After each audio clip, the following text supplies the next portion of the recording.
ነብዩ ሰለላሁ ዐለይሂ ወሰለም አንድ ሰው ወንጀል ይሰራል አሉ። ወንጀል ይሰራና ተውባ ያደርጋል፣ ወደ አላህ ይመለሳል። አላህ ምን ይለዋል?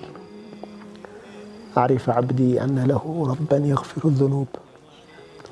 ወንጀል የሚምር እኮ ጌታ ስላለው ነው ባሪያዬ ጌታ አለኝ፣ ወንጀልን የሚምር ጌታ አለኝ ብሎ ነው እኮ ወደ እኔ የተመለሰ ምሬለታለሁ ይላል።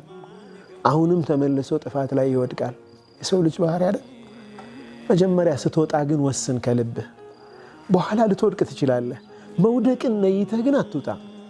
ስትወጣ በቃ ሁለተኛ ልመለስበትም ብለህ ነው የምትወጣው። አዝም ያስፈልጋል። የተውባ ሸርጦች ሶስቱ አሉ አይደል? ከአላህ ጋር የተገናኘ ከሆነ ቁጭት ይፈልጋል፣ ውሳኔ ይፈልጋል፣ ሁለተኛ ወደዛ ነገር ያለ መመለስና ከዛ ወንጀል መነሳት ይፈልጋል። እነዚህን አሟልቶ መመለስ አለበት። ተመልሶ ወደቀ። በቃ የሰው ልጅ ነው። አሁንም ይደግማል። አላህ ምን ይለዋል? ባሪያዬ እኮ አወቀ ወንጀሉን የሚምርለት ጌታ እንዳለው አውቆ እኮ ነው ወደ እኔ የመጣ ምሬለታለሁ ይላል። አሁንም ተመልሶ ይወድቃል። አሁንም ጌታዬ ማረኝ ይላል። አላህ መጨረሻ ምን ይለዋል? ባሪያዬ እኮ የሚምረው ጌታ እንዳለው ስላወቀ ነው ወደ እኔ የሚመላለሰው፣ ያሻውን ይስራ ምሬለታለሁ ይላል አላህ ሱብሓነሁ ወተዓላ። ከልብህ ከተመለስክ፣ ወደሱ ከተመለስክ አላህ ሱብሓነሁ ወተዓላ ማህሪ የሆነ ጌታ